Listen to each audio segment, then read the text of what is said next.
clock, straight up. So I will call the joint meeting of the Planning Commission and the Citrus Heights City Council together.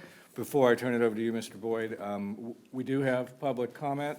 What I would suggest, if there's anybody here from the public who wants to comment, is we wait until after the presentation rather than before, so you can hear all the details, and then I will open it up before we close, so that if you have questions, you can. You can also submit them in writing if you'd like to later. So, Mr. Boyd. All right, well, thank you, Mr. Mayor, members of the City Council, members of the Planning Commission. We have a very exciting evening for you planned, and on the topic of the Sunrise Mall and our Sunrise Tomorrow project. So just a brief reminder, we began the process of revitalizing the mall in July, with the council making the bold decision to do a general plan amendment. And the purpose at that time and now and continues to be to support the diversification of the mall from a commercial center to a place where people can shop, live, work, and play. So we hired Gensler and MXD Consultants, which is the top team in mall positioning, and we did that in October of 2019. So we're nearing completion of the first phase of the project that has included data gathering, synthesis, and analysis, mall owner engagement, community engagement, which has been some of the biggest in the city's history. All of this work is culminating in the presentation you'll hear this evening, where we will begin to set our vision. So this evening you'll see really 3 plan concepts that represent a range of possibilities for the 100-acre Sunrise Mall site. And I want to be very clear up front that these options are not finite plans. They're really meant to facilitate discussion. And the final result will most likely represent a combination of different elements across all plans. So this study session is about hearing from you to help set our course and ensuring our community is represented in the visioning process. So with that, I would like to turn it over to Mr. Nate Cherry from Gensler, who will kick off the whole team presentation tonight. So thank you. Thank you. Welcome, Mr. Chair. Good evening, council members and planning commissioners. It's an honor to be here, and if you'll remember, in November, we excitedly kicked off our work, and we've been working very hard and having some great results, and working with Casey and Megan and Chris. I think we're very excited to present a very dense presentation tonight. There's a lot of information in it. We've tried to make it as clear as possible. And these types of projects are really great collaborations. They really require the collective brain of all of us to work together. And so, you know, despite everything happening in the news, I just want to compliment you on your desire to move forward and collaborate. And we're very excited about the short-term results we've been getting from the work that you all have been a huge part in. So with that, we're going to start off the presentation with just an overview. And I think James Dunsmore from my team is going to talk about that first. Thank you. Welcome. Thanks, Nate. Good evening, City Council members, members of the Planning Commission. It's our pleasure to be back here in Citrus Heights. We've been up here quite a few times over the past couple months, getting to know many of you, many of the community members, and the larger Sacramento community. One thing we found is that it's not just Citrus Heights, but this mall and this site means a great deal to a lot of people here, but in the broader community, and we've seen that in both the engagement and the interest in the broader media. It's really remarkable. Our presentation this evening, we'll try to move through it as quickly as we can and leave as much time as possible for your questions and comments and for questions from the public. I'm going to start off with just a brief overview of the process, a little bit of background information on the site, and then turn it over to my colleague Jordan, who will talk about the community engagement that we've done. We have our partner Martin from MXD, who's going to talk about the market analysis work that we've done and understanding the kind of economic conditions that are in play at the site.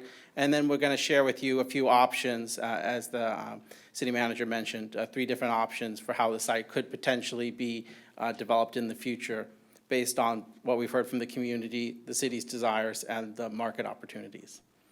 So just to start with the project overview, the charge that we were given by the city, and the vision for the project is to create a specific plan for the Sunrise Mall property, and a specific plan, as you all know, but for the benefit of the public who may not, it's really a framework for development and sets the rules of the road for the types of uses, the types of development that can occur in the future. And it's in support of the city's general plan vision and the general plan amendment that you adopted last summer.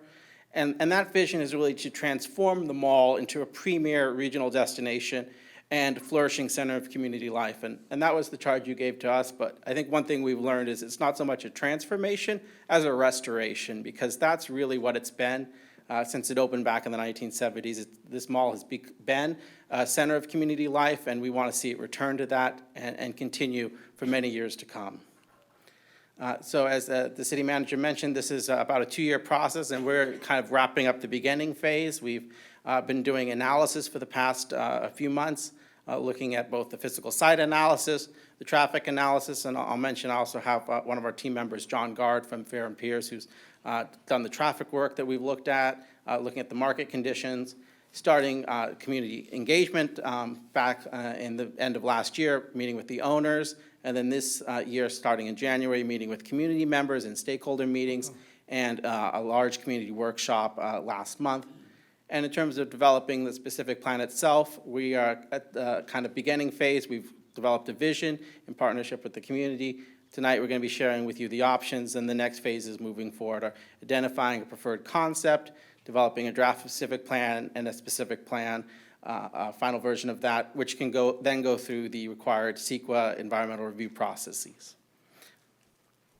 And our approach in looking at the site and the options is basically looking at different lenses and different conditions that come together.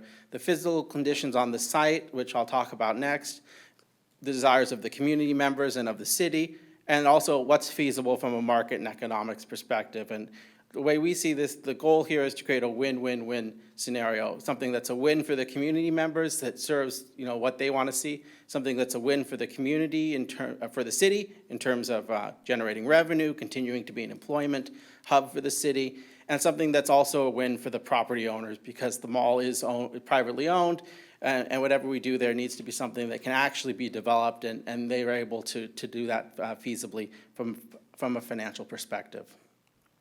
So just a brief overview on the site. The project site in the plan area is the Citrus Mall, is the Sunrise Mall property in the city of Citrus Heights, in the area that's known as Sunrise Marketplace.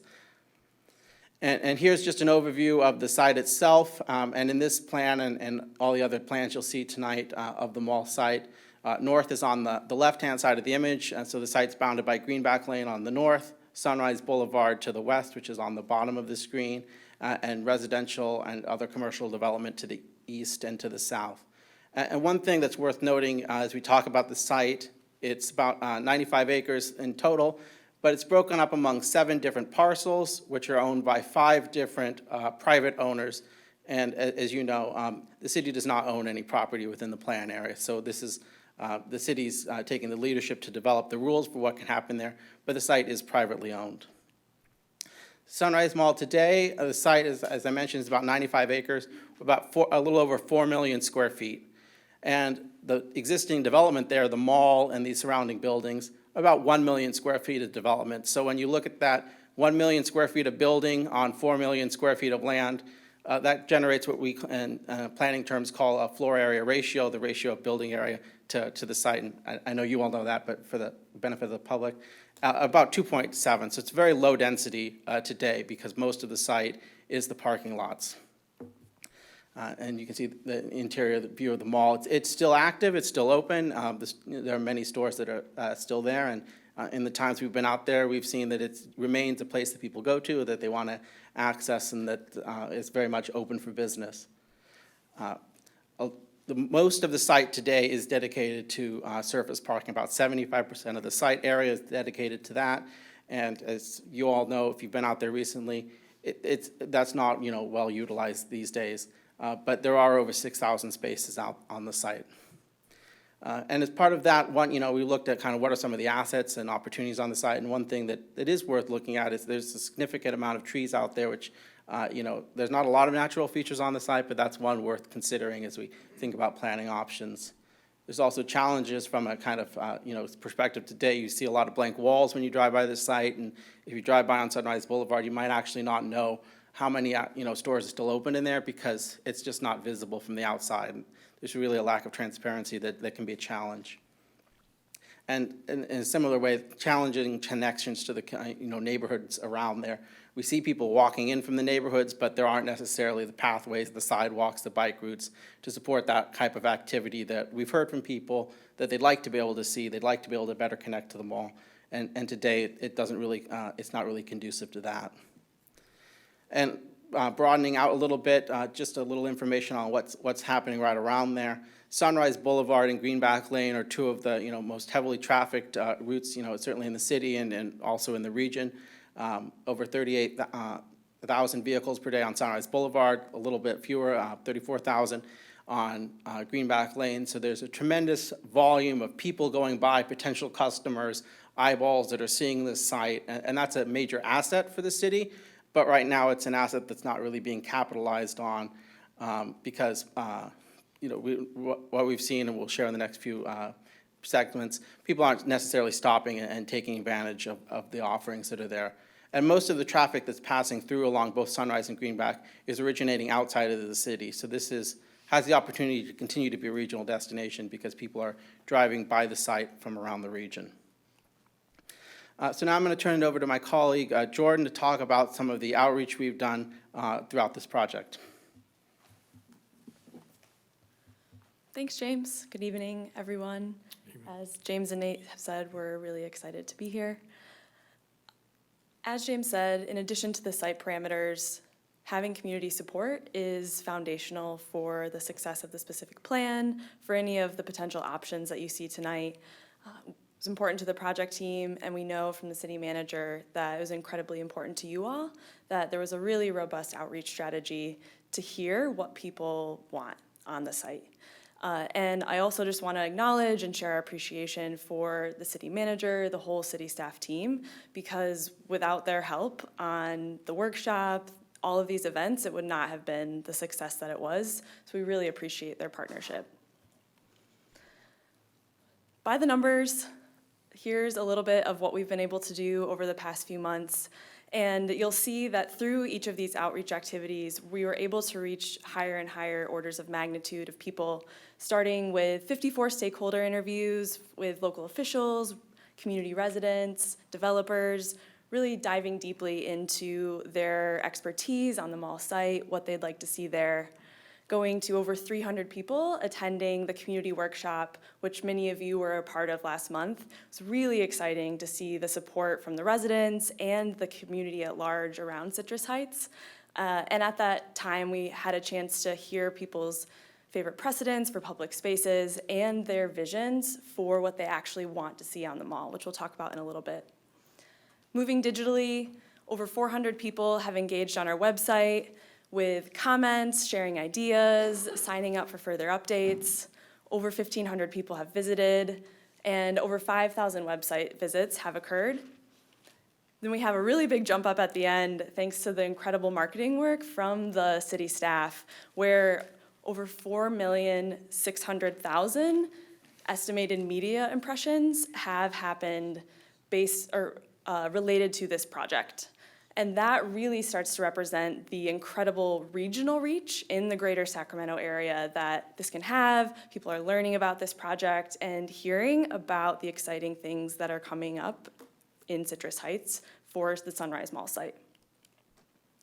These are just a couple screen grabs of the project website, social media that's been happening. In the middle, you'll see there that is the idea wall, which is on our project website. And this is a chance for anyone to come and post memories from the mall, inspirational photos, feedback, comments about what they think should go there. And we've had over 185 comments already come in. More even still coming in this week. There's been a lot of really great engagement that we've been able to see digitally. These are just a few snapshots of some of that great media outreach that's been happening. Everything from television coverage to print coverage to radio coverage. Again, really getting the word out about this project regionally. A few photos from the in-person events that we've been able to have. On the left, you see the stakeholder interviews. One of those is from a neighborhood meeting that we hosted. And on the right, a series of photos from the community workshop. And again, that was really incredible to see such an engaged community, such aspirational conversation happening, and everyone really coming together to share their hopes, visions for the mall site. These are a few examples of those visions. We were able to get really rich information from the activities that we conducted there, which I'll talk about in just a moment, but these are some examples of what the groups created where they were actually able to, through a series of interactive activities, create a plan on the mall site. We've been counting every sticker that was used, every Post-it that was written on, every image that was stuck on those plans, truly, and these are some of the outcomes that we've heard. People's favorite precedents are everything from the fountains at Roseville to Santana Row in San Jose, San Antonio Riverwalk. And what we saw is people are really drawn to open spaces that have a variety of retail and activities for people of all ages. It was really a common theme among some of these favorite public spaces. This is a series of the top images that were used in all of those community visions, and this gives a really great snapshot of some of the top priorities that we heard and that emerged from the community's feedback. Diversity of retail, lots of events and programming, everything from a brewery to an art gallery to a food hall to an outdoor concert space being some of the top images and inspiration that were used in these visions. And also different uses, mixed use, hotel, being some of the top images used. What do people want to do on the site? Top activities, top was see live music. Again, events, really popular. Second one was take a walk. You'll see these other top 10 activities relate 50% to retail, 50% to activities and open space. So there's a theme emerging here. While the legacy of Sunrise Mall is really strong, and you can see 100% of these community visions included retail, these percentages reflect the percentage of community visions that included each of these uses, by the way. There's a need, and people are expressing the desire for other uses as well, realizing that the site doesn't need to only be retail. You see 88% of the workshop groups using mixed use, and almost 70% using residential imagery and including that in their visions. One thing that was really interesting related to residential is while there might have been some hesitation at first related to that topic, especially for townhomes, condos, housing typology similar to that, and when it was considered as a part of another use, for example, residential on top of retail, there was a lot of support with the vast majority, like I said, of those visions, including that sort of use on the site.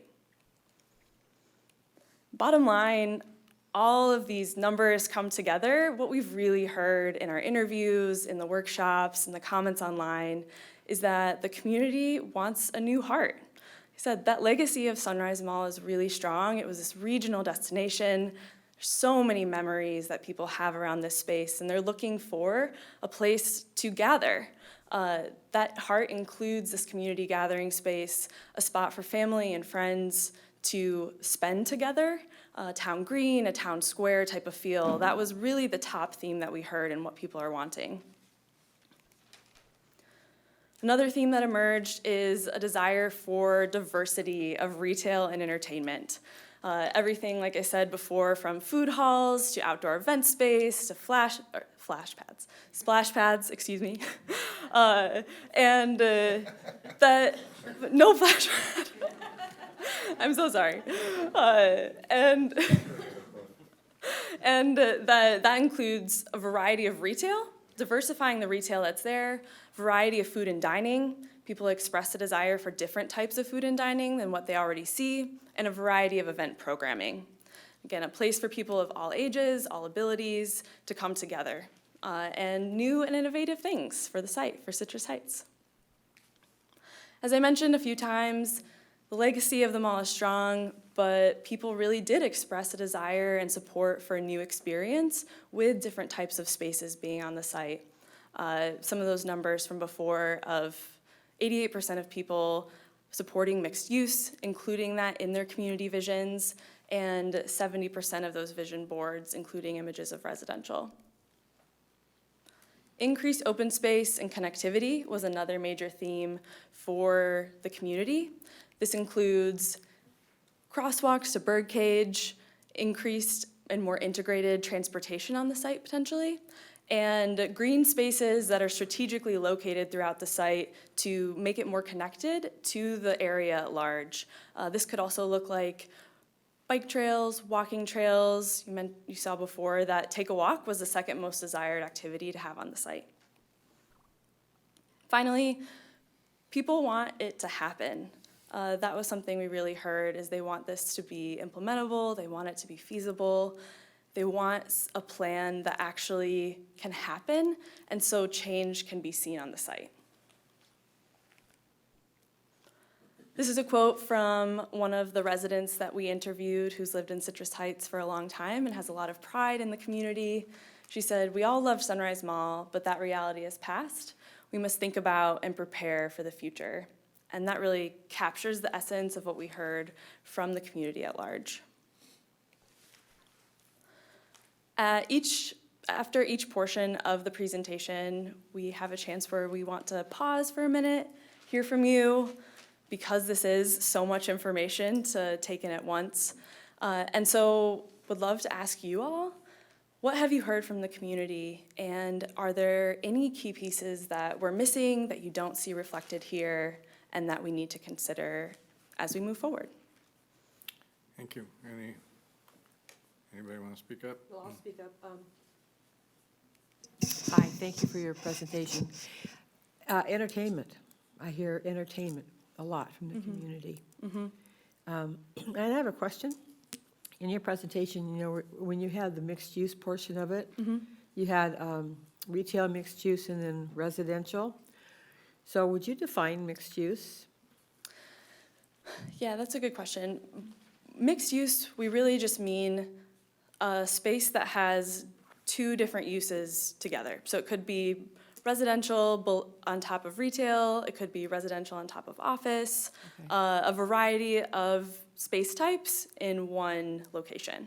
Okay, thank you, because the whole project, you know, we're hearing should be mixed use, and I think we all kind of go in that direction. So I'm glad you defined that. So you're talking about a specific building or groupings of buildings that would have more than one use within that particular building. Exactly, definitely. The whole site needs to have a variety of uses on it, which we'll talk more about in the next section, particularly related to the market analysis. But for this instance, related to community engagement, the workshop was particular buildings located on the site. Okay, thank you. Yeah. Sure. So this goes beyond the local community, or the community here in Citrus Heights. What I've heard is people ask me, they come to town, they're business acquaintances, where do we go for a view? Where do we go for the view of the Sacramento Valley? All right. Anybody got an answer for that? Yeah, The new Kaiser building on, there you go. it's 5 stories, it's a beautiful view. And that was Yeah. going to be a question for later. Maybe a restaurant with a view. All right, thank you. And just dovetailing off the restaurant comment, you know, places to eat, everybody likes to eat, so. Definitely. So one of the things I've heard, you know, and I think Jeannie hit it right on the head, entertainment, but whether it becomes a plaza, whether it's a park or whatever, it's actually got to have more than one use. In other words, at one point, the city had been looking at a pop-up stadium. So, you can have a park that could still serve that function part of the time throughout the year. So I don't want to, to me, mixed use, even in the open space, so it can dovetail into several different things is what I see. And while I love the San Antonio Riverwalk, I don't see a river in Sunrise Mall It's underground. or a lake, but that's just me. Look harder, Jeff. Okay, I'll look harder, sorry. The other thing, mixed use doesn't always need to include in a particular segment residential. It could be retail with office above or something like that, too. So just throwing that out there. There was another thought, too. Anybody down here? Mainly, just finding that way to get rid of all that asphalt, and do something with it, so that it's not just the structure of the mall that we're looking to do something with, it's the property, the entire property, and getting rid of the asphalt jungle, definitely. I think that's sorry, go ahead. Yeah, the only other one, and I mentioned it, but I've heard it from others, in a perfect world, there would be a way to connect Birdcage and Sunrise Mall. Yeah, you have 6 lanes going down, but there has to be a way to do something to incorporate it, because I think that will improve both spots, personally. Yeah, improving the street conditions and those connections is definitely something that we've heard quite a bit. Yeah, and I'm not talking a tunnel under, because I don't think that works here. I'm thinking something over, which, is expensive, but be neat. Another thing I've heard, too, is gathering place. People want to have it be a gathering place. That can look like a lot of different things, but a place where people will go and spend time together. Yeah, definitely. And also maintaining our green spaces, so creating an area where people can actually go and maybe have a picnic, but, something where it kind of keeps people there, they can bring their children and have some type of interaction in a natural setting is important. Thank you. I think it dovetail off that. Check, there we go. Dovetailing off those comments, I've heard entertainment, experience. I don't know how that differs from entertainment and events. And hospitality, in other words, a hotel or something along those lines is a place for Tim's businessmen to stay. Any other comments, things you've heard, need to take I note have, of? excuse me, I have a comment. I don't know, I haven't really seen anything in regards to if it is mixed use. Clearly, you're not going to want a gigantic parking lot still, and so I think just keeping transit in mind as to how people are going to get to events and how people are going to get to an office, that kind of thing. So in some of it, some sort of parking structure and some sort of making certain that RT stays engaged, Definitely. Thank you. Anything else? I think we're good. Great. All right, well, then I will turn it over to Martin from MXD to talk a little bit more about the market analysis. Welcome, sir. Good evening, council members and planning commissioners. Yes, MXD, our job was to look at the market analysis and the financial feasibility analysis to sort of figure out what to build here. And it's often the case that what the community wants and what the market suggests it wants the site to be, if you will, are very much in opposition. But I'm happy to report in this case that a lot of what you've just said, a lot of what the Gensler team members have talked about is exactly what the market analysis is sort of the dry number crunching and so forth is pointing towards. So we wanted to start off looking at the future of Sunrise Mall by looking at its past to sort of understand, what is the trend being? And we looked, I'm Excuse sorry. me, could you kind of swing your name badge away? It's flashing. Oh, I'm and sorry. It just hurts my eyes. Of Yeah, course, just yeah, maybe Tuck sorry. it under something. Is that better or is that, or I can? Maybe, yeah, hide it. That's a. There we go. There you go. Okay, even Sorry. better. Don't take Anonymous. it personally. No. let me know if it, Oh, that's It's fine. one of our badges. Oh, is it a visitor badge? Yeah. Oh, you can take it off. oh, really? Oh, okay, I'll do that. Oh, my goodness. Okay. You'll bail me out of jail if, later. No. So one of the first things we did was looked at the taxable retail sales history. And, you know, the big finding was that the taxable sales at the mall have dropped 28% in the last decade. But at the same time, within the rest of Citrus Heights, they've grown by an even greater amount, or a very comparable amount. So we started to see what was going on, and there's a few other slides that speak to this, but the bottom line was that the patronage to Sunrise Mall, it hasn't gone to other suburbs, you know, Roseville, Rockland, and so forth. It's really about, there's so much retail here, and it's a little bit like Horton Plaza in San Diego in that the mall came here, it brought people here, it brought ancillary retail that wanted to be near here, and then it became sort of a victim of its own success, and that the adjacent neighbors were like the Birdcage and so forth, have really been drawing those sales away. But and of course, visitor traffic is down over the last decade by 44%. So, and this is continuing, you know, very steadily. And as a consequence, of course, this manifests itself in the mall itself, the amount of vacant space and underutilized space, sort of you know, there's a tenant, but, you know, very marginal kind of activities and so forth. And one of the things we found from our colleagues, Fear and Peer, that we're working with, is they did this great study of the relative proportion of trips by Citrus Heights residents. So where are people going? And of course, you can see here that the traffic is really about going to the Sunrise Marketplace, and Birdcage is sort of the dominant retail destination in the area. So we started to look, okay, well, that's the past, but what's the future? And one of the first things we did is looked at Greater Sacramento and all the different, it's probably hard to read, but all the different employment sectors and what's growing. And essentially, healthcare is growing quickly, but there is this diversification away from state government towards things like professional services and finance and so forth. And so the metro area is benefiting from this greater diversification, but unfortunately Citrus Heights isn't getting its sort of share of that activity.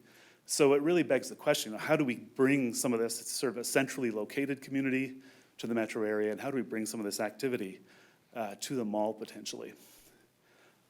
Very detailed table, I won't get into it, but it's just our methodology about how we look at the metro area first, understanding what the dynamics are for Greater Sacramento. Then we look at the submarkets of Citrus Heights and its immediate neighbors, and then finally looking at the site itself, and from a real estate development perspective, its pros and cons, and we feed all of this into an analysis that tells us what should be built on the site over the next 20 years.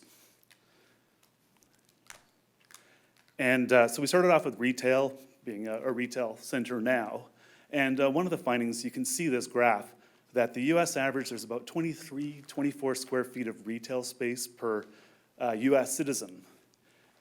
Citrus Heights has over 60 square feet of retail per capita. So, I mean, it's more than double the US average. Now, if the spending potential was there, you know, very affluent communities, then that could support that amount of retail. But, you know, the demographics are good. There's high income and there's low income, but generally it's not there. So there's about $195 per resident in per square foot for spending, and typical retail center needs about at least $350 a square foot of sales in order to be viable. So it really starts to point to a sort of an unhealthy retail market, overdeveloped. It would definitely, you know, when we're looking at future retail, you know, expansion of additional retail space would be problematic. What's the time frame on that figure? Over per month, per year? Oh, that's annual. I should say annual sales per year. A typical retail center, they would target at least $350 a square foot All in right. sales before they would be developing there. One other question, if I Yeah. may. So the US average, which is 25 something? 23 and a half. 23, thank you. That takes into consideration all demographics, including rural areas and everything. It does. You take all the retail space in the country, divided by the total number of people, and it works out to about 23, 24 square feet per person. So it really is a challenge now, particularly with the online sales and so forth, about maintaining that sort of, that amount. I was really glad to hear the references to food and beverage, to entertainment, and so forth, because there are so many, while the overall US retail industry is sort of consolidating, downsizing in many cases, one bright spot is food and beverage, in whether it's restaurants or food halls or all kinds of sort of innovative new ways of people, connecting on a food and beverage. There's some very exciting things going on and opportunities, and Sacramento being located where it is, it's a natural fit, of course, for this kind of activity. Excuse me. And also entertainment. This is the other side.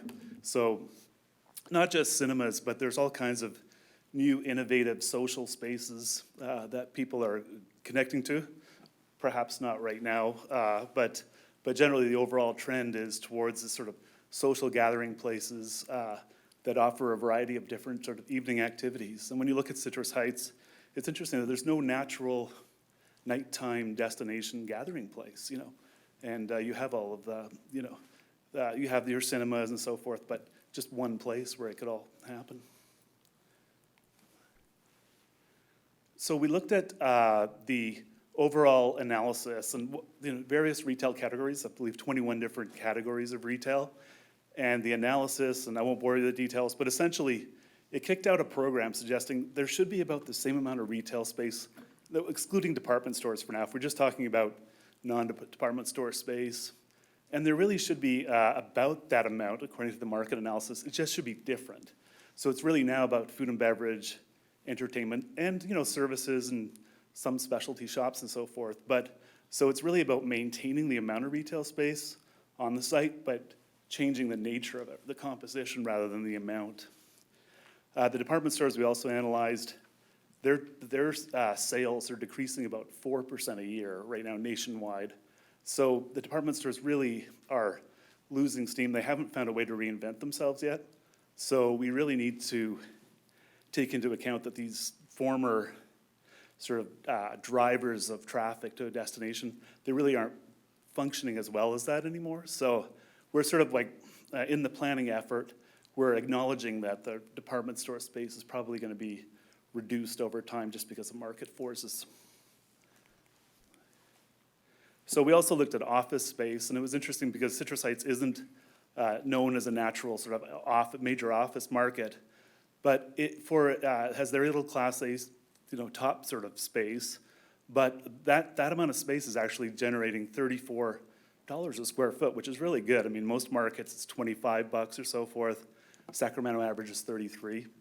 And if the graph shows that there's been this absorption, people are taking up the space, but there's been very little new construction. So it really demonstrates that, right now the vacancy rate for Class A is 0% in the city, and for Class B, it's very healthy, sort of like, I don't remember the exact number, but it's low. So it really shows that there's this latent demand potential for office space, and we're talking like over the next 20 years. It might not be in the first 5 years, but if you create that kind of amenity-rich destination, office tenants would be attracted to that. We also looked at the labor force, and we noted that there's a number of people who work in finance, software, and so forth who live in Citrus Heights, but every day they're leaving the community to go to jobs elsewhere. And so potential employers would look at that and go, I've got this great workforce. I can bring, employment center here, and it's convenient for people who live here. So it's something to. And we estimate that over 20 years, about 446,000 square feet of new office space is supportable within the market. That would include about 45,000 square feet of medical or so forth. So, a fairly substantial amount of office in a mixed-use, integrated environment is viable at this site. We've also looked at multifamily. We noticed that there's demand is surging. Sacramento is growing in general. That the rents have grown to the point where there has to be rental increased caps. Vacancy is low, and new supply hasn't kept up with demand. So it's another opportunity we're seeing growing. Multifamily product built in the last 10 years generates a 45% rental premium over the rest of the inventory. So there's a lot of this demand for new space. BDX at Capitol Village in Rancho Cordova is generating very high rents in an area that wasn't known for particularly high rents in the past. So it is possible when you get the right mix of uses to actually generate a very profitable development. And our analysis estimates just over 900 units over the next 20 years of multifamily. We're still working out like what that looks like on the ground based on financial analysis, if it's townhome, apartment, the density and so forth. But there's viability there. And finally, hotel, which was also mentioned. Yes, temporarily, the hotel sector is probably looking at a significant downturn. But if you look at the longer-term trend, hotels are doing very well in California in general. And as we looked at the submarkets in the area around the development site, both full-service and limited-service hotel properties are doing well. The revenue's growing, the occupancy rates are high. And we're seeing that traditionally you think of a hotel location next to a highway, the visibility. But we're seeing increasingly that hotels in California, we have a number of examples in our study, are locating away from highways in mixed-use developments because people have they book online, they use their GPS. It doesn't have to be like, no one's sort of pulling off the highway because they see the Ramada sign anymore. Like it's, and they very much want to be in entertainment areas, mixed-use areas and so forth. And so we're recommending, not in the initial phase, it's probably going to take you need to have that residential and employment, but over later phases, sort of 5 years out plus, both a full-service and a limited-service hotel would be viable on the property, meaning 4-star plus and below 4-star. So this is the entirety of our development program. We looked at sort of a low-growth to a high-growth scenario, and again, about 250,000 square feet of retail, but we're saying not to add that, but to rather morph what's there into that. 446,000 square feet of office, just over 900 units of multifamily, and 2 hotel properties. And we're still trying to figure out if that fits and all that, but an interesting quote from Barry Broom. That Sacramento is going to grow in the next 2 years, 500,000 new residents. And it's really about how we can attract them with having something which is cool and interesting, and real vision is required. And I think that vision, speaking to the mixed-use question, is about that, the density, the amenities, the mix of activities to create a real downtown in Citrus Heights. And that is the cool factor in many communities across the states right now to create in suburban communities. So thank you very much. We have questions about if there's anything that surprises or excites you about the market analysis that you might have. Go ahead. I'm surprised how well a hotel did. I mean, that's something that I've advocated, but Yeah. to see that we could use the rooms Exactly. is encouraging. Yeah, we do see it as a later phase, but it's definitely when you have the employment and office, employment and also entertainment and food and beverage, that there is that latent demand. I mean, there's very few hotel properties within the area. And you look at the demand drivers, we often think it's like business travel and so forth. But it's also generated by the local community. People come to visit, they want their autonomy.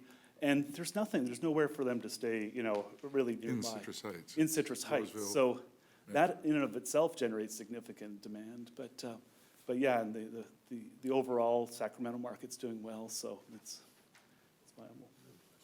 Go ahead. So I was pretty impressed with your Class A office space analysis here. And with the rate being in such pretty good shape that Yeah. do you anticipate that there will be more development? When's the last time, I don't think I've seen any development of Class A office space in recent years. No. Would you anticipate that might be something that might be coming down the road sort of anyway, just because of the And market condition? we detail in our report, like many of the reasons, but for example, in Greater Sacramento right now, there's only 3 properties that have 50,000 square feet or more of contiguous space, which are available. So it's very hard to find for larger companies. They'll overlook Citrus Heights because it's a lot of sort of fragmented, older, sort of obsolescent space. We also see there's opportunities, for example, Highway 50, which is the biggest suburban office market, of course, in the metro region. There's an opportunity to compete directly with that submarket by offering, that's sort of, we make the joke, although I'm probably getting too old for that, to make the joke, but it's the office park where your dad worked, you know, and people, the new millennial talent doesn't want to work in the same place that they're, you know, the as you say, the sea of parking and all this. So it's not, and that's Highway 50 for the most part. And this is an opportunity to create something really interesting and cool that you know, that could attract those employers. We see there's 20,000, there's a net loss of 20,000 people a day who are leaving Citrus Heights to go work elsewhere. And when you look at the profile, which is in our report, I mean, it's people in software, it's people in finance, it's you know, and that's an opportunity in and of itself. So I know it's hard to think because we're talking about the next 20 years, you know, in a way, and you think of Citrus Heights, well, it's not an office location, but that's changing. And if you look at their technical, like cap rates and rental rate increases and vacancy rates and so forth, it's there. There is that development pressure. And at $35, $34 a foot, that's viable, especially with the cap rates where they are, where that construction costs, which are albeit very high these days with labor and materials and so forth, but it's getting there. You know, now that we're doing the financial analysis, we're seeing that maybe it doesn't support a structured parking solution, so we're working with Gensler to sort of really figure out what does that look like. At the same time, you know, again, we don't want to create the 1980s sort of prototypical office development, but, so it's a balancing act right now. Yeah. So I just have one more follow-up personal comment that I was charged a couple of years ago with the company I was working for, looking for 60,000 square feet of contiguous space. Yeah. There was zero. Nothing, yeah. And we started talking to a developer, and they want to move to West Sacramento. Yeah, And that wasn't something that the company wanted to yeah. locate in West Sacramento, so So there you go. Yeah. that's it. Thank you very much. Thank you.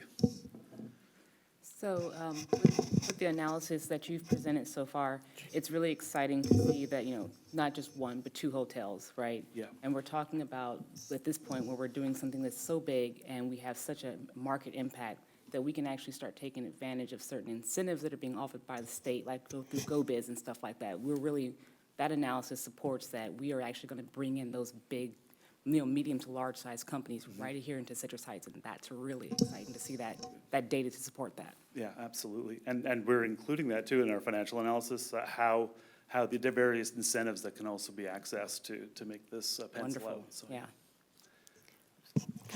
Couple thoughts.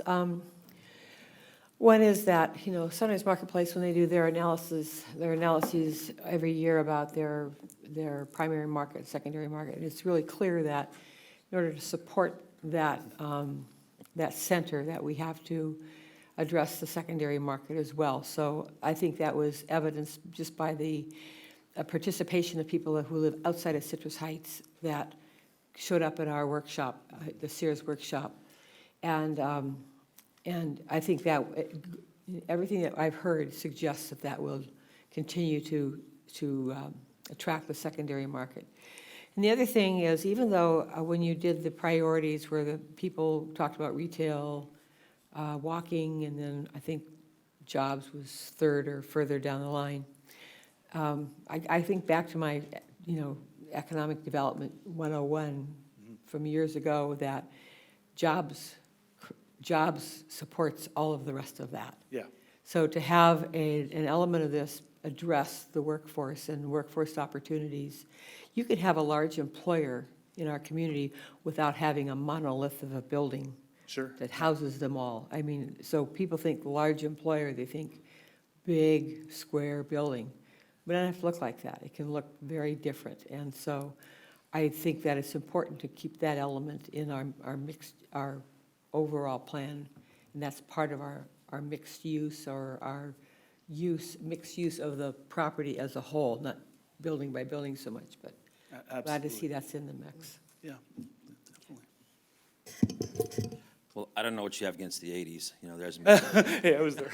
there hasn't been any good music since the 80s. I agree. So I'm very glad to hear about the hotel also, like the others have said. I travel quite a bit, and it isn't, like you said, you don't drive down the highway looking for the Ramada anymore, and it's all done online pretty much. And when I look for a hotel, I look for safety more than anything. I look for comments about safety and stuff like that, and certainly having hotels in our city would have a safety factor to them, definitely. Absolutely. So I think we could do that. And then the other thing is, I was really glad to see you include the quote by Barry. I think he is a rock star, and it is all about the cool factor. And if we don't offer up something that you can't get by going over to Roseville or Folsom, I don't think we succeed. And so I hope we keep that in mind as we go along. We have to have uniqueness, we have to have a destination, and not just a place. And so I'm really glad to see you include that about Barry. Great.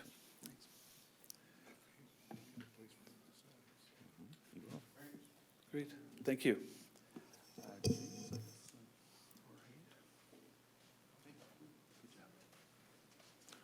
Okay, so now we're transitioning into the options. And so, basically the intent of tonight is to open you up to our process.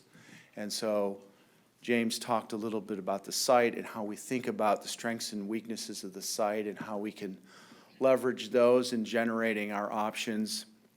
Jordan talked about what the community is really telling us in terms of what they're looking for. Martin just did a great job explaining what the market will support. It seems like all those things are in alignment. And then, of course, that's just a list of ingredients.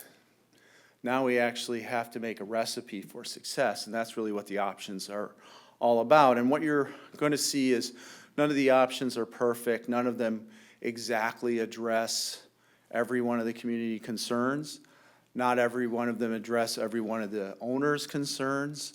Not all of them exactly hit the market. We're going to refine these options towards a preferred option, and we're really opening our process up to you so that we can get the best of your thoughts in terms of what you like. We're not really asking you to pick an option at all. We're just showing you where we are, and that process is messy and wonderful, and so we'll dive right into it. Just to reiterate, our principles that we're really driven by are sort of North Star. We want to create a public space. We want this mix of retail, dining, and yes, entertainment is a huge part of it. Employment, this idea of neighborhoods with mixed use. Now, the site is very big, so when we start talking about mixed use, we're going to have to think about various types of mixed use. We're going to talk about often 3 uses stacked on top of each other, and then in other instances, there might be adjacent uses that have synergies with each other. It's such a big site that mixture is actually quite a complex aspect of this. Connections to the site. Jeff talked about connections to Birdcage, but also connections through the site, reestablishing the city grid, and then making them bikeable, walkable, pedestrian-oriented. And then, of course, financial realism is going to be the bedrock of everything we do. So this is basically Martin's program that he just described, shown in a different way. And this is going to be kind of our driving directions for the options. And you'll see some of the options hit these numbers dead on the money. Some of them are off in different ways. And really, we can modify these options to hit the numbers without much trouble. So we just want to reiterate, this is sort of how we're thinking about the options, and we'll show how they vary from these numbers. So they're basically 3 options that go from sort of more conservative approach to more radical approach. I think, I saw some eyebrows raised when we were talking about office or major employment.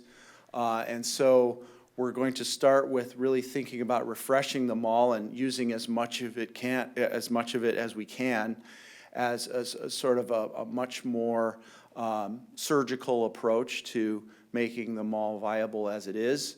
You'll see a second option that's a little bit more radical, and then the third option, basically, we're starting over.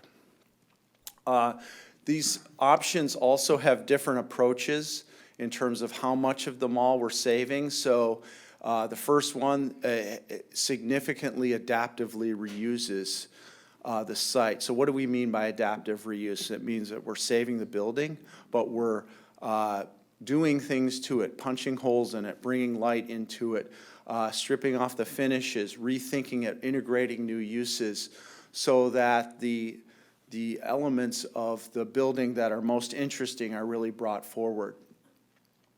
In the second option, it's much more of a hybrid. What do we mean by that? We're saving pieces of it. So we're saving the Sears parcel to the north, and then the two department stores, Penny's and Macy's, as a part of a strategy where they're real anchor uses that are maintained through the life of the project. And then the third option, we're looking at really starting over. Now, we're not recommending any of these options in particular. We're just trying to give you a diversity of options to show you how we think and really get a reaction from you. Just for clarification, could you go back to that? So in the middle one, where you have existing to be renovated, and you mentioned the Sears building? Yeah. That's actually the Macy's building. Yes, I'm sorry. So, okay, I Yeah. just wanted, you Yes, either I'm had it sorry. colored wrong or got it. Yeah, the Macy's to the north is the one we would save. It's potentially has the most interest from an adaptive reuse. And it's the ugliest one out there, just FYI. Well, wait a second. I thought that too when I first looked at it, but we need to get our you're right. directions. Where, You're right. Greenback, okay, I see, there's Greenback and Sunrise, all right. So, okay.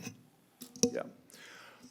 So the first one is the mall refresh. And, you know, there are examples of opportunities like this. A lot of them are happening with big tech companies, for example. We're working with a number of companies that are taking over malls that are no longer viable, and especially in over-retailed environments that Martin talked about. The parking doesn't really work, or the frontage isn't as good as it used to be. From increased competition, people are going more towards big box shopping and online. And so a lot of these tech companies are really interested in malls because they have big columnless space. You can bring skylights into them. They have obviously ready parking right there.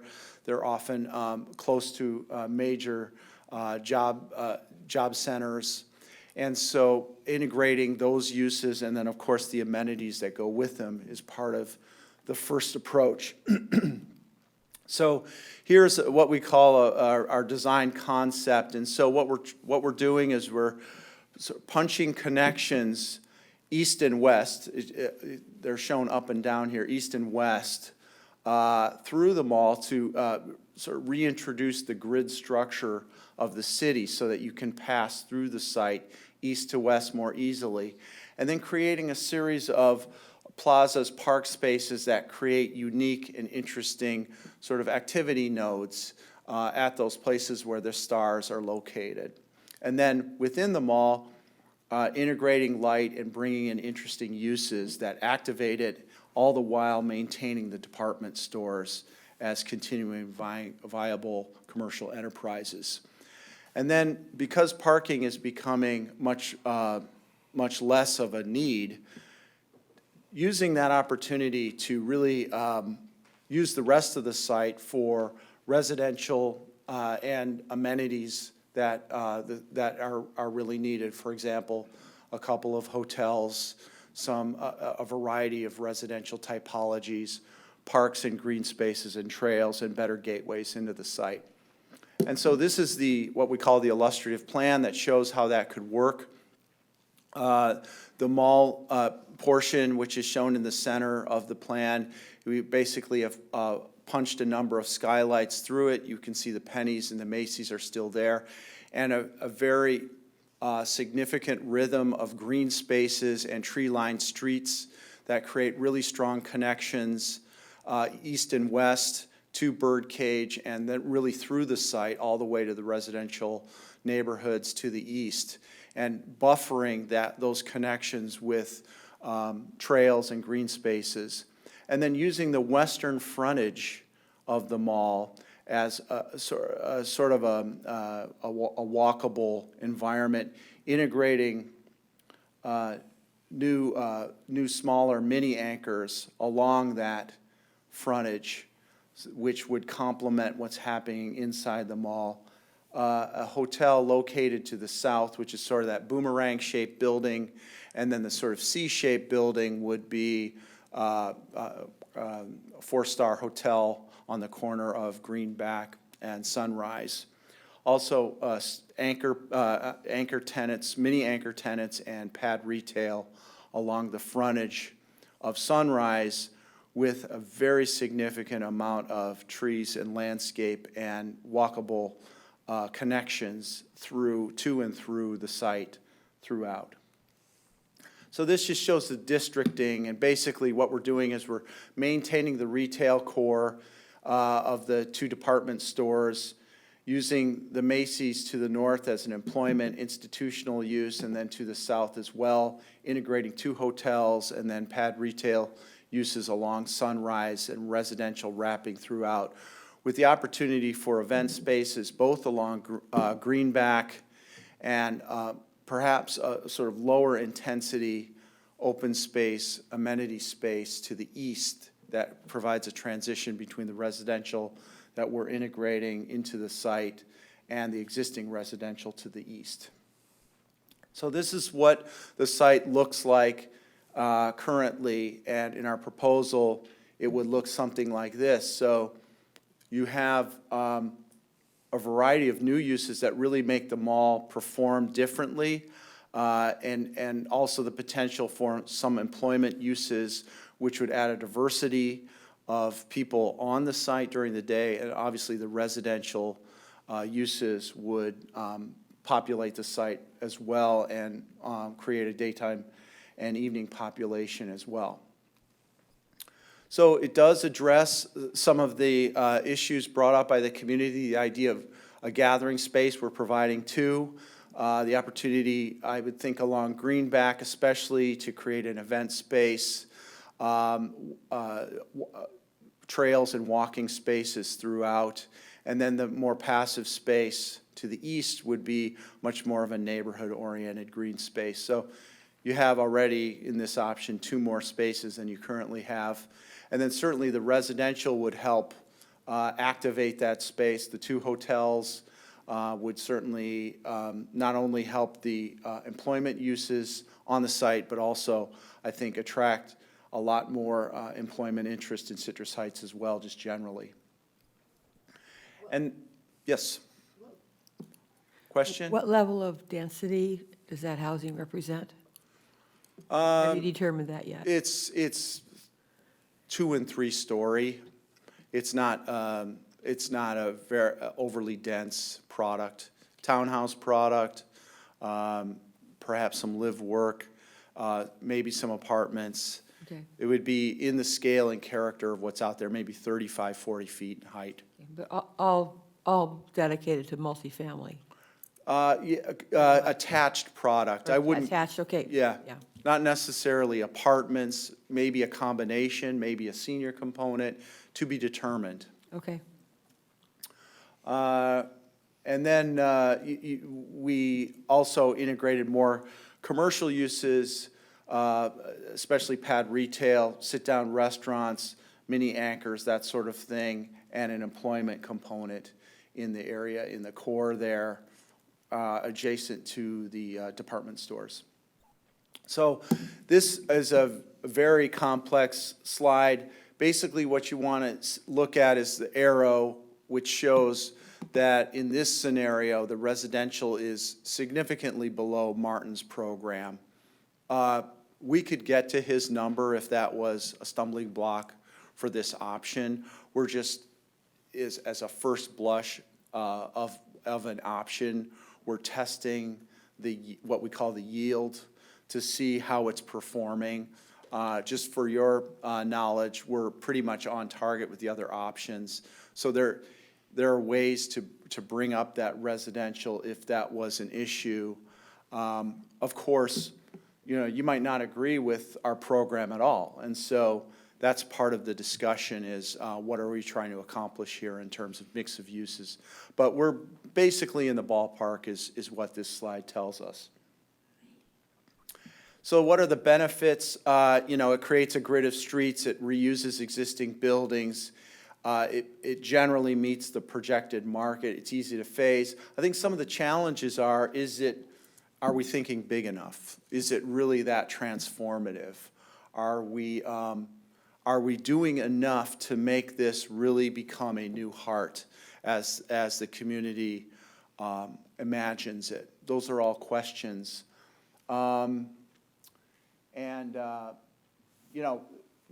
visibility and the viability of retail, I think, continues to be a challenge in this option because we're not doing anything to open up the site. So those are the positives and the negatives.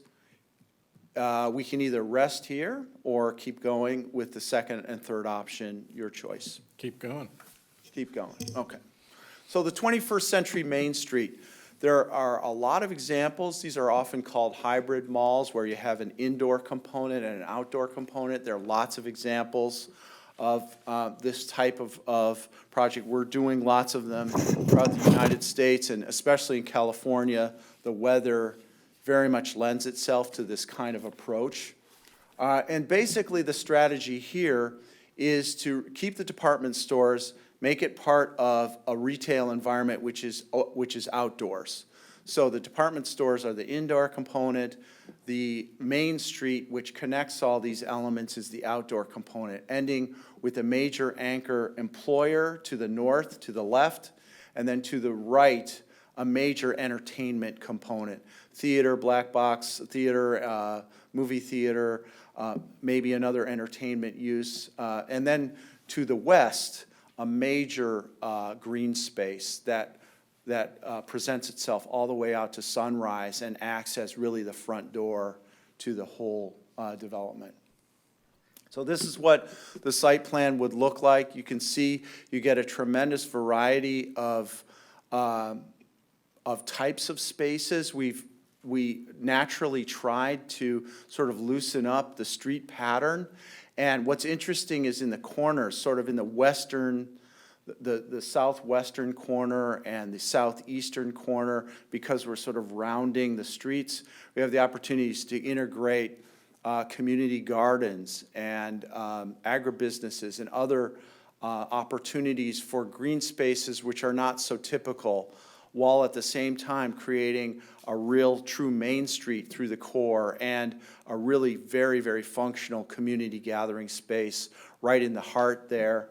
This sort of L-shaped building on an angle would be a hotel. You have uses like restaurants, upper story clubs and restaurants that would look out, have views of the valley beyond. That sort of a tented space, which is right on the front of Sunrise Boulevard itself, which would be a flexible event space. You have pad uses on the corner of Sunrise and Greenback.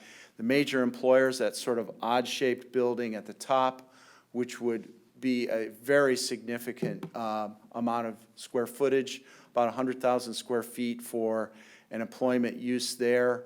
And then you have the opportunity for creative office or residential uses with ground floor retail all along this main street to be determined. Entertainment uses to the south, this would be more of a multifamily component with townhouses and integrated green spaces throughout. So pretty complex plan with a lot of things going on, but it delivers a lot of things I think people are asking for and the market is asking for, this idea of an employment anchor, a mix of residential uses, entertainment, a true event space which opens out on Sunrise, maintaining the department stores so you keep those folks as partners with you, and then also offering opportunities for new retail and food and beverage all along Sunrise. This is what, again, the mall looks like now. This is what it would look like in the second scenario.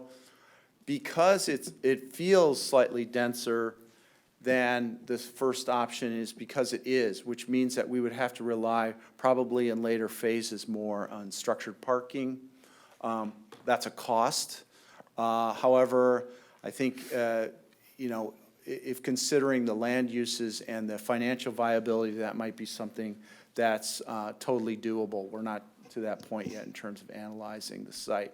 But it does deliver a lot of the elements that true live music, gathering space that Portia and others talked about, a true green space that acts as a front door, the true community heart. It's right there in front of everybody along Sunrise. All those eyeballs would be looking right into that green space, which says, come to our new town square. It's no longer a mall. It's something else. It's a town square with uses and activities and energy throughout the day into the night.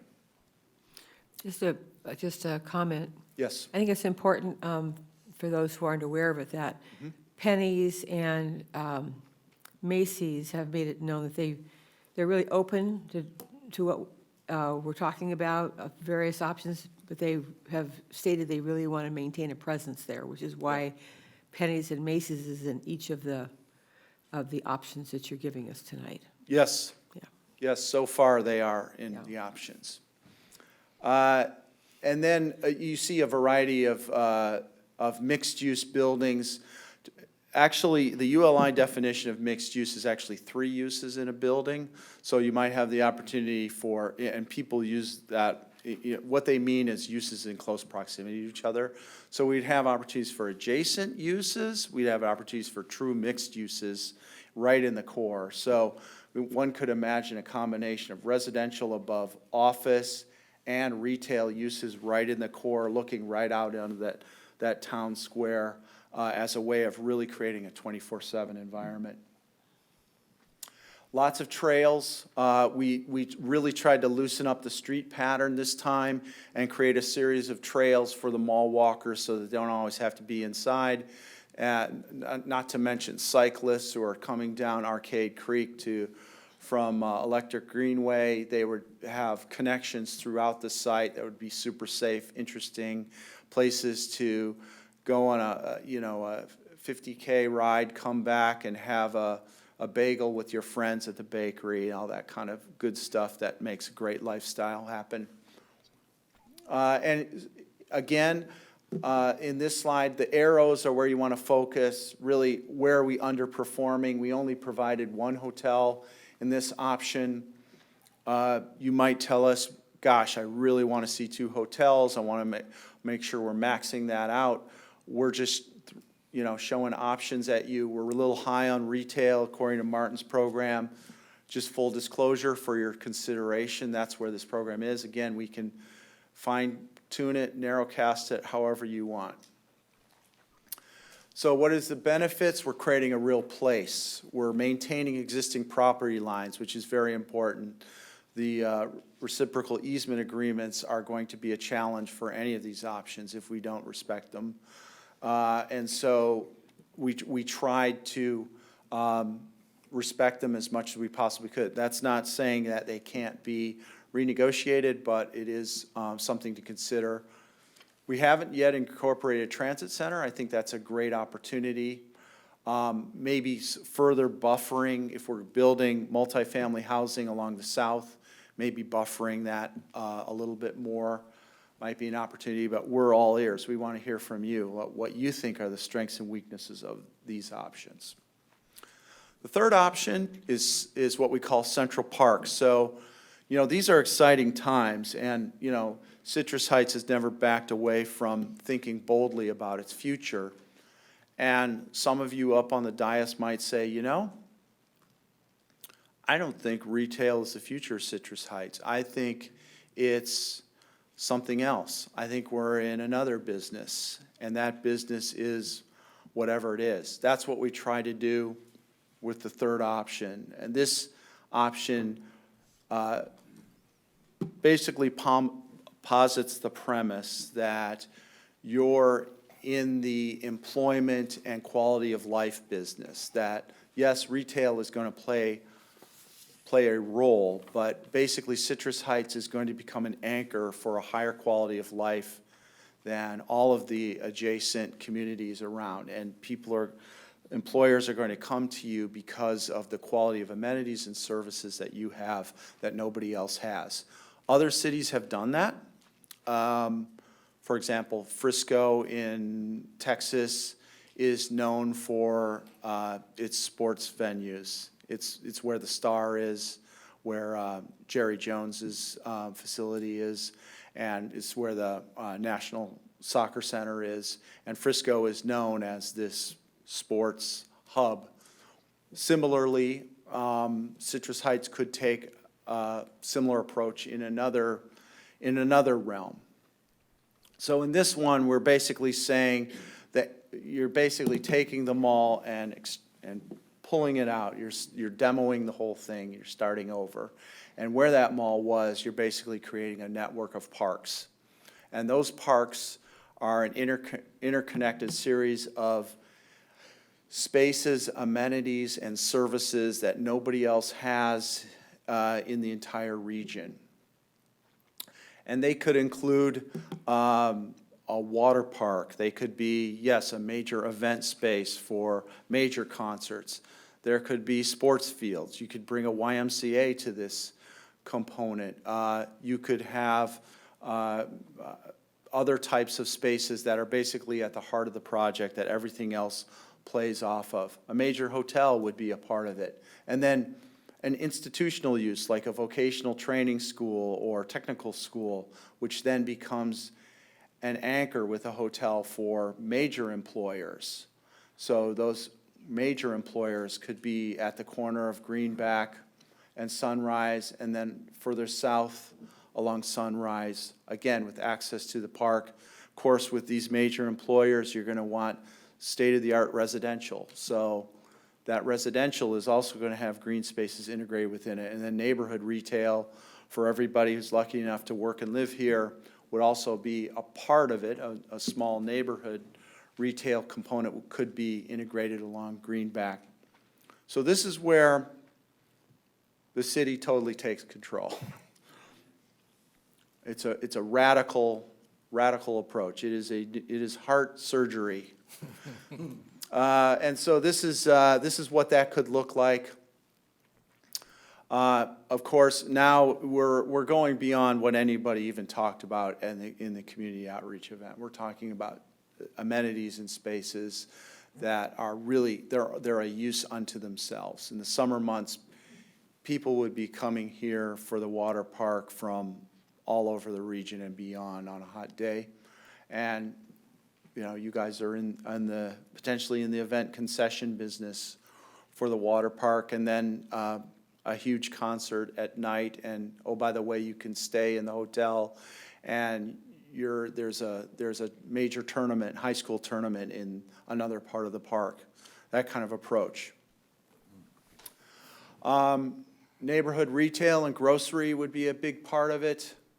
So Martin almost went apoplectic when he saw this one. So if we do decide to listen to him in this one, we would have to think long and hard about where we're going to hit those numbers. I think it's possible, but we're purposely thinking boldly here. I think the thing that you want to focus on is the office, though. The office, if you really believe in the office and the hotel and the amenities are going to be the engine that drives this thing in this option. So it's just a different approach, something else to think about. You know, the REAs, everything would have to be renegotiated. The infrastructure cost would be significant, but it has been done other places. And so it's, I think it has some interest, would certainly put Citrus on the map as a regional hub. Could you quickly Yes. tell us more about the restrictive easements, the RAAs, for those? Yeah, so if you remember, I don't want to flip back, but very early in the presentation, there was the map with the white lines on it. And so those are not only property lines, but everybody thinks small developers are all powerful, but actually they're in partnership with all their developer owners. And so each of those parcels not only have property rights, but they have performative rights. So access to parking and service and all those things have to be maintained. So if we were to take this approach, all of that would have to be renegotiated. Yeah. So here's the comparison. Basically, we can do, pretty close to any of the options. I would say generally with mall refresh, you're kind of, you're painting yourself into a corner a little bit for the future because you're doubling down on what you already have, but you can still perform, you can still get the program that Martin has laid out. Option 2, no problem, you have a lot of flexibility. Option 3, you're really taking a leap of faith. But what I would say, and in terms of the quality of spaces, one could argue we're doing what the community is telling us and beyond, depending on which option you like. But I would just say, before we open it up, there are two approaches to the market specifically that I would encourage you to think about. There are what we call market takers and market makers. So market takers are the types of projects that simply skim off what the region will give it. And that's what our program is from Martin. It basically says, you'll get a percentage of these land uses. And you'll definitely get that. Market makers are like option 3, where you're making something new. Option 2 also makes something, all of them makes something new. Option 2 has that big green space facing Sunrise. That's a market maker. That creates a new attraction that adds interest, that changes the game. Option 1, to some degree, could be seen as changing the game with those green spaces, but option 3 definitely changes the game. So that's something else to consider, whether you want to be a market taker or a market maker. I don't have the answer, but it's an interesting way of thinking about it, and we'd love to hear from you about what you think works well and what we need to work harder at. So, Well, can you go back one slide, show the 3 options? yeah. There we go. So I agree with one of the comments you said on option 1. You're kind of doubling down on what you got. I mean, it's also probably the cheapest for everybody, but you're taking them all and just slapping some paint on it, moving a few things around. Yes, you get the hotel, but the reality is, I think we know today that total enclosed mall, I mean, the numbers were dropping. Moving over to Central Park, a great idea, but, as a city, we have to provide so much in services. Not surprised to see highest on the list of why, what the problems are is the mall owners don't like it. Let's be honest, Macy's and Penny's don't want to own a water park or a park. So now what you're saying is, for that to work, somebody has to buy them out, whether that's us or whether it's these establishments. Today, the city doesn't do anything with its parks. That's a whole separate entity within the county. So, if we did, I certainly wouldn't want the county to stick their nose in here. So now you're saying, from a city, if we did that, we either contract that out or the city has to create a whole new department and staff for that. So slightly problematic for me. Maybe it's just $2,000, I don't know. I love option 2 because it accomplishes just about everything we asked. I mean, it keeps some of the players in. I like the space out on Sunrise, because quite frankly, but I also like the one in the back on option 1, with the residential. I think if you put something in the back like that, it has to be a transitional zone, because your entertainment has to be away from residential, just from a complaint standpoint. The CHP doesn't want to be set up to be making all those noise complaints. So when I see this, it looks great, but I also scratch my head in terms of, but there's a hotel right there. I mean, I've been up in Tahoe, rented a great room once. Unbeknownst to me, on the balcony, you had a great view of the concert out back, provided you liked the band that was playing. Well, they went till 12:30, and it wasn't my genre of music, so I wasn't really thrilled. So, I mean, to me, I think the Main Street has the most potential, because I think it meets a happy medium between the owners and what other people want. I'm on the fence whether, that particular one shows one hotel, whether, two would work. Again, we don't have any now, so one is certainly a plus. Would two be great? And the only other thing I would say is, are we limiting ourselves on the residential? Because to me, if we're going to go up 4 or 5 stories anywhere in the city, it's going to be here, Birdcage, somewhere around there. But again, I'm more of a for sale type of unit than I am an apartment. If apartments work, I guess it's one thing, but, you could have a garage down below, and then you go up 3 floors to meet what you need, so you've got 4 stories. I don't, and I think you said 2 or 3, I just don't want us to, granted, market's gonna dictate that, but I still don't, want us to limit height in that area until we see, what comes before us. So I think I want to keep an open mind there. But to me, again, if we're gonna go through the effort, that's the least of my ones that I like. 3 is, I mean, again, it's a ton of money. The city, it just presents a lot of issues for the city. And again, I'm betting every mall owner out there doesn't like it, because they're basically gonna have to sell the land. And I think there's a happy medium in 2, but again, that's just me, and I'm one of several, so. Thank you. Anybody have any comments down this way? I do. So I agree with everything that Mayor said. Option 2 looks like our best option, but my issue is when it comes down to transportation. So we're putting that open space right there in the front on Sunrise, and I don't know if we've actually looked at transportation-wise, what that's going to look like when people kind of try to stop and go.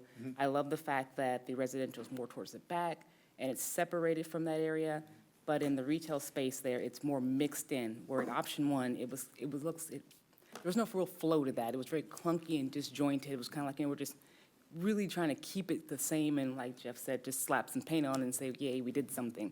And Citrus Heights is known for being a little more innovative and visionary than that.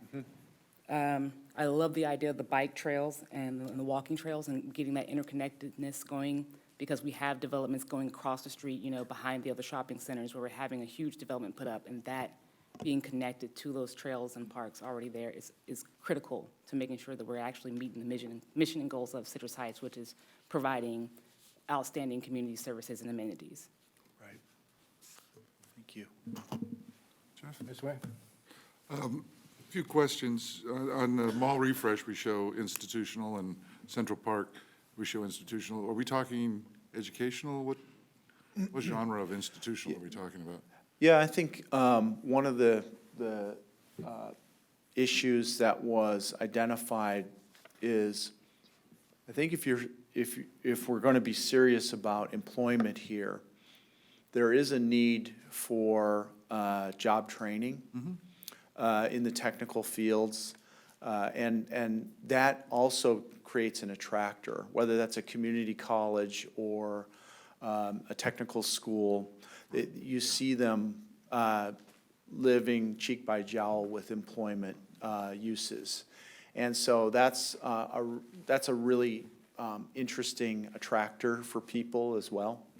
Certainly with transit connections being improved along Greenback and Sunrise, that makes a lot of sense to us. Yeah, I'm maybe getting too far into the weeds on this, but when we talk about parking garages and new streets and such, Yeah. Are we talking public? Is it something that, like with parking garages, the city can contribute to maybe doing, bonding that to, and then we've never charged for parking in Citrus Heights, but Yeah. recouping the investment over time. Yeah, I think regardless of which way you go, this is going to be a public-private partnership. The infrastructure costs are, and the event programming, the operation and maintenance, all that, you're really bringing a variety of uses together that have never been on the site before. And so, yes, I think there's going to be a partnership approach that would probably be found to be the most Figure appropriate. those kind of things out. Yeah. I do, you know, I'd love to bulldoze a place. I don't know if that's fiscally reasonable. And so this 21st century certainly is intriguing, especially keeping the big boxes intact. Even keeping the 4 big boxes intact and designing around that. Those buildings have value, and it would keep our major retailers there. Mr. Schaefer brought up height restrictions, and I'm not exactly sure what our current, is it 3 stories current? Yeah, but we set the rules, so let's No. forget those. Okay, well, I know. I just was curious what the current was, 3. But I'm open to discussing, you know, a slightly higher. Yeah. Not high rises by any means, but something in the 4 to 5 story range. Yeah, everything that's shown is within that range. Right. Of course, with the office tenants, you're going to have higher floor-to-floor heights. But, yeah, I think, you know, we're sort of building a mountain here. So in the middle it'd be higher, and then it, you know, transitions down to character that's more fitting the residential and adjacent commercial areas. And we might be able to bump up our hotel percentage. Yeah, an iconic hotel is a great use that you can see Yeah, from a distance, yeah. Yeah, 15, 20 stories, wow. Yeah. with roller coasters. Brett? Well, my head, my heart wants mall refresh, because that's the mall, and we don't want the mall to go away. And my eyes want Central Park, because that's like, wow. But my head certainly says 21st century, and I pretty much like everything about it. It's more housing. All 3 of them have more housing than I would like to see. We're already the most densely populated community in the Sacramento region, and building more and building more, I don't know if that's what we really need to do in Citrus Heights, but it does put people near the destination too. You just don't know if those people will go to the destination. It never works out necessarily that way. But I think it has all the elements I think we're all kind of looking for. And so I think moving in that direction is probably good. I'm just of the opinion that it must have some sort of entertainment center. It must draw in that sense. It must have a hotel. And it just has to have the ability to create unique destination features. And so it looks like it's there, and I think it's moving in the right direction there. Yeah, Brett, when we were drawing this, specifically the green space in the middle of the main street, we were thinking about you and what your desire was to create a flexible stadium. It could absolutely fit in that space. It's designed in such a way that you can incorporate the stadium footprint in there. And so, yeah, any event space that we design has to have that flexibility, I think, for it to really work. And I think it would be, I think if we create a space that's that high performance, we're gonna need to think hard about how you program that space on the public and the private side, so it really does become a destination for, 200, 250 days a year. And the other part was I left out is that I really like that it's along Sunrise. That's where the wow factor needs to be. Yeah. I think that one thing that has really hurt the mall for a long time is that it's 500 feet away from the street. Yeah. And you have a sea of parking spaces that look empty, even if the mall does have people in it. And, Yeah. And so if you look at Arden Fair Mall, it's just like right there, and all that parking is there, and it looks busy, and it might not even be busy. And so Yeah. putting it all right there, I think, is very important. Great. Jeannie, did you have Yeah. some comments? Couple things. One, I agree that 20th century is my favorite, too. It would be nice if we could incorporate some of the elements of Central Park. I particularly like water. I mean, it's the only sample that has any water feature at all, and I think that would be a draw.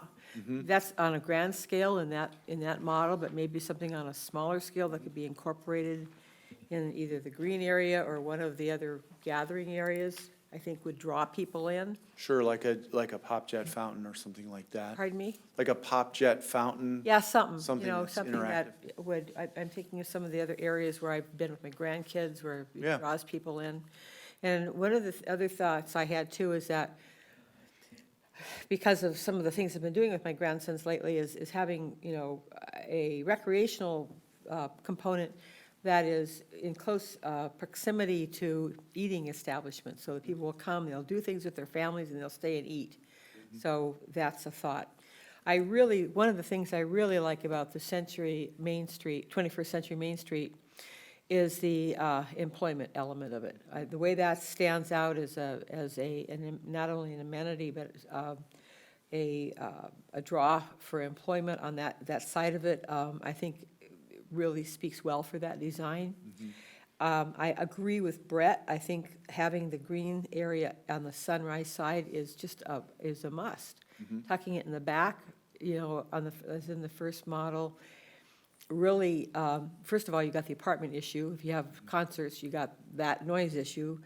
But we want people to see it, you know, have that, as he said, the wow factor. And in the way that particular model has pushed so much activity towards Sunrise, I like that a lot. I would like, you know, I would like to go for broke. I think we went for broke, you know, 22 years ago when we became a city, you know, until people told us we couldn't succeed, and we have. And so I don't think we have to play it safe 100% of this. I think we've got the ability to take prudent risks that will make this a showpiece center for generations to come. So I weigh heavily on the 21st century model, but if we could draw some elements of the Central Park in too, I think that would be great. Great. Anything else down there? So one of the things that I was just thinking about here is, what do all three of these options look like during the holidays? What do they look like in the fall? What do they look like through the year? I think 21st Century Main Street has a real festive feel about it. And it is something that really could be a pretty huge draw during the holidays, where you could have all kinds of events there. So I think that's probably the best choice. Michael, and then Tom. My thoughts were basically if you had a building that also housed office, vocational training, and housing all in one building to provide the maybe apartment housing for the attendees of the vocational training, and office that an event center with a modest hotel, a modest number of retail, the paths and green areas I really like, and the housing, and interesting dining, evening dining places and bars, whatever else. And I think perhaps if the event center is maybe scooted close enough to Sunrise, you might be able to accomplish the mayor's desire for a flyover walkway over Sunrise to land on the marketplace side. Yeah. Right into the concert venue. Park over there. This reminds me of when I used to attend contractors' conference. They present us with 3 plans. One plan out in Left Park, one closer to which made sense, and one just a little bit off, or as you said, the mall refresh. I'm not in favor of Central Park. Mall refresh, we're right back where we started, where everything's internal. We got big blank walls again. There's some more retail, looks like, scattered around. 21st Century, I think if that is the one that we decide to go, you know, the plan that we want to have the developer, and once again, we're dealing with ideas to present to a developer, what we would like to see, not necessarily what he wants to see, but if we have to go high, that's the perfect location to go higher than 3 stories, because it's in the center of town, you're not overlooking anything that's residential. A lot of people were up in arms when we approved the senior place on Fair Oaks, the senior apartments, because a couple of them towards the back were 3. Parking could be a problem with it. I realize that. The other thing that I wouldn't be real happy about would be putting the, looks like you got two separate community gardens, one on the south side, one on the southeast corner, and one on the southwest corner. The one on the southwest corner, I'd like to see that move closer to the residential areas rather than out front. I think it makes more sense. We do have another one that's located on Sylvan and, well, down Sylvan anyway, just behind the strip mall there. But let's see. I like the idea that you're saving the J.C. Penney and the Macy, that we're seeing that now in front instead of hidden behind everything. It gives front entry, even though the parking's in back. But I really like the idea of the 21st century. Probably think about transit center. Somewhere around Greenback and, because that would put it closer to the residential plus the mall, rather than moving it in front on Sunrise.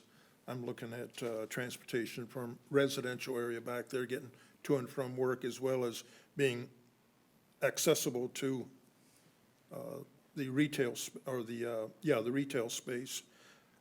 I do like the idea of the hotel. One hotel, I think, be sufficient. I don't, like you mentioned in your briefing, that I don't see a lot of people coming, but at the same time, we need to consider it's just not for Citrus Heights. We're developing this for the area around us, Orangevale, Fair Oaks, Carmichael. Those areas, granted, they spread further out from where we are, but those that live nearby, they're looking for a destination too. Not everybody wants to go to Roseville all the time. But that's why I think you're on the right track with 21st Century Main Street, personally, so, Thanks, Mike. thank you. Any other final comments from up here? Yeah, for me, when this caught my eye when you mentioned it earlier, and then Mike brought to mind again. These two community gardens, are these community gardens in the concept like we already have one where people have multiple, buy in and have multiple plots? Or what do you mean by community garden? Maybe I should ask that question. Yeah, I mean, when we started this project, we really started looking into the history of this area. We really were struck by the agricultural history and the potential to sort of bring some of that back and integrate that into the landscape environment of the site. Could be interesting. It could be a combination of community gardens, or it could be just a plot that somebody maintains. It's really, it's just an idea. Yeah. It could be, it could be. I like that idea, but my thought is that the corner of Greenback and Sunrise is like the most prime piece of property of all of that. I would be reticent to put a community garden there. I'd put it somewhere else in the 100-acre parcel. Yeah, it's not on Greenback. Pardon me? It wouldn't be on Greenback. It would- Well, I'm seeing one, Yeah. this one on the corner, isn't that Greenback and Yeah. Sunrise? Here, and what's this then? Just a small little green lot. Oh, okay, then I looked at the wrong Couple spot. of bushes and some flowers. Okay, so Yeah, I my, mean, it's conceptual. Yeah, right, but so, I hear you. I hear what you're saying. yeah, okay. Have it, but don't Yeah, occupy prime commercial sure. spot with it. And that, so is this going to be maintained as the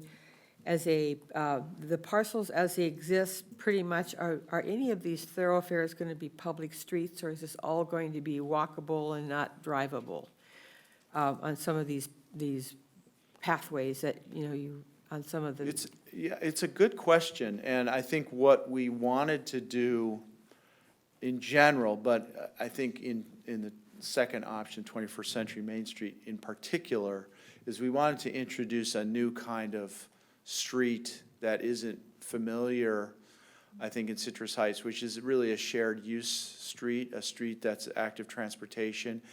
There are cars along a loop road, but that loop road would be a very special design. It would feel very much like a street that you would see maybe at UC Davis. It would have very nice landscape. It would have a combination of, cars and peds and bikes, and would really encourage people to, slow down, and it would feel like it was a real community, local street. Of course, the design of the streets, we're gonna have probably 5 or 6 or more street typologies that we're gonna be looking at in the specific plan. But the character of those streets and what they mean as a branding opportunity for the city, I think is something we should think hard about. And so I'd love to hear what you imagine those streets could be. Yeah, well, we're not going to have time to hear about them tonight, because for 2 reasons. One, Yeah. I did say I would hold public comment at the end, and I haven't held it. I'm going to see now if there's any public comment before we let you guys wrap it up. Is there anybody who's in the audience or heard anything that wants to come up and address us? Okay, that was good for public comment. And Jeannie, I'll let you, if you have any more questions, finish. Basically, you're taking our comments, this is a prototype Yeah. from what tonight, and from that, you'll come back with different concepts based on our input tonight and anything else that comes up along the way. Am I correct on that? Absolutely. I mean, we have a sketch of what the final painting's going to be, and, you're telling us, if you like the posture of the model, and, how we're gonna change it. I also would encourage you, and Jordan, I don't know if you've handed these out, but we have these matrices. Yeah, we haven't seen them. You don't have them? So what would be wonderful There it is. is we have basically prioritized the goals of what we've heard from the public input. Is it this? Yes. And we're not going to call it a scorecard, but it is an opportunity for you to sort of write your comments. And if, take a few Hey, days. Arthur, Arthur, Arthur, can we hold those till after the meeting? Thank you. Sorry. No problem. You take those, and we'd love to get your comments. I like this, I don't like that, because really, we're trying to meld the best of Right. all these ideas. Okay, real quick. one As we're word. talking about community gardens, Yep. I remembered farmer's market. I haven't seen that anywhere on anything. It's huge for us.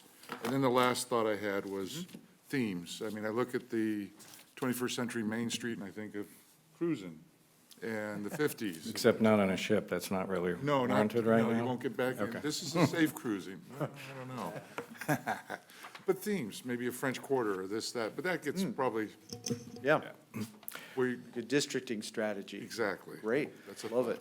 And I do think one thing that's, I heard twice, and I think it's important to emphasize that I think it needs to be in the plan somewhere, and that is a transit hub.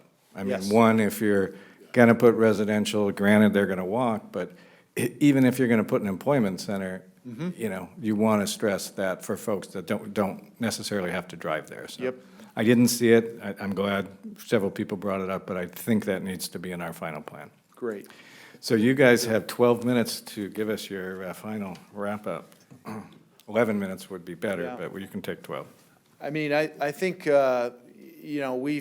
we've covered everything we need to cover. We've talked about, conceptually what works well and what could be improved, and we'd love to have you spend a little time thinking about it, because we know that you care a lot about this, and we're really flattered that you're taking so much time and energy to look at this and really help us think about this and co-create it. So that sheet, that matrix, I think would be very helpful if we could get those back from you.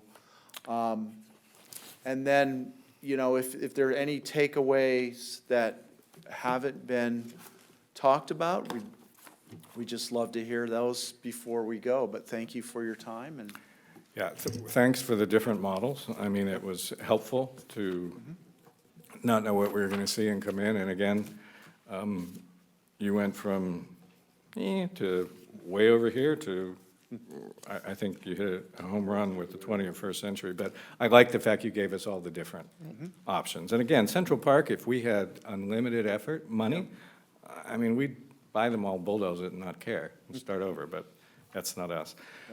Ms. Boyd, quick question, so that we don't, so that we have a process here. Obviously, these matrix, we can fill these out. Do you want us to, all of us to get back through Catherine, through Amy? Who do you want us to give them to, and then they can, or is it Megan, or, okay, it's Megan. Yes. All right, so we'll come to you with all of our input, and you'll consolidate it and get it to Gensler. Could we have a copy of the PowerPoint so we could? Sure. I'd like to, I mean, if you could send it, I'd like to review it. Sure. Kind of digest it a little bit more. Yeah, no, it's a lot of information. Yeah. So who's the artist with Gensler that drew some of the squiggly lines? I'm just curious. You're looking at them. Okay. So I'm the one to blame. Thank you. Thank you. Appreciate Yeah, it. no, thanks for the effort. I think you guys did great, and I think we're right on track. Great. Thanks, Nate. And just before we wrap up tonight, we wanted to advise you as to our next steps on the process and the next opportunities to get your feedback and to get input from the community. So as I mentioned at the top of the program, I think what we've got a vision in mind, and I think if I could summarize in two lines what we heard tonight, it's we want a bold vision, but we want it to be realistic. I think, taking risks, but being prudent about the risks, and that, I think, really resonates with what we've heard from the community as well. And we've shared the options tonight. Our next step is the options evaluation, and we'll be using those evaluation criteria that we shared with you as you think about them. If there are other criteria, something we missed, something, needs to incorporate transit, please include that in there, and we'll be developing a final criteria that we'll use to make that decision along with staff here. At the same time as we're doing that evaluation, we'll also be looking at the economic performance of those in terms of, from a pro forma perspective, in terms of does it really pencil from a development side, and what are the revenue impacts potentially to the city of each of those options in the preferred option. And then our next steps upcoming is really developing the draft-specific plan, which gets into all the details we've talked about tonight from, what use goes where is residential, where is office, where do those things sit on the site, what are the development standards in terms of how many floors are allowed, what are the setbacks that are required, how many parking spaces for each type of use, what are the street standards, are they public streets, are they private streets? Those will all be elements that are incorporated into the specific plan that we'll be developing in partnership with the city staff and our team of consultants, looking at the market, the traffic, the environmental criteria as well. And we'll be coming back with that draft plan in probably late spring, early summer of this year with another community workshop. Hopefully, we'll be able to get together with a large group of people when we do that. If not, we'll continue to use our website to get comment online and digitally. And we'll look forward to coming back to you, hopefully later in the summer, to share that draft-specific plan after we've had a chance to share it with the community. And then at that point, we'll be able to start the environmental process of looking at what are all of the impacts of the proposal, from traffic to air quality to all of those elements that are required for you to make a final determination and adopt the plan sometime next year. Great. Any questions about the process or our next steps? No, not about that, but thank you. My only question is, where are you engaging the property owners along the way in this process? We've been talking with them throughout the process, starting back in November, and that's mostly been by phone, by teleconference, because they are actually located all over the country. Right. We've been checking, as we've developed the options, we've actually been checking in with them every 2 weeks with the city staff here, helping us to organize that and facilitate that. I believe staff is going to be sharing the presentation that we gave tonight so that to all of them, so that they can see the information. And what we've heard from them so far actually is really in alignment with what we've heard from you, that they seem to be gravitating towards the Main Street concept as a good balance of preserving the existing uses, which obviously for Macy's and Penny's, they've told us they want to stay, they want to keep operating. They're also major employers in your community, so that we think that's great. And what we've heard from them also is a lot of excitement around housing in a first phase potentially, and office as something that they'd like to see coming on a little bit later. Great. Thank you very much. Thank you. All right, we'll stand in recess for the next 7 minutes, and then we'll start our normal meeting. Thank you.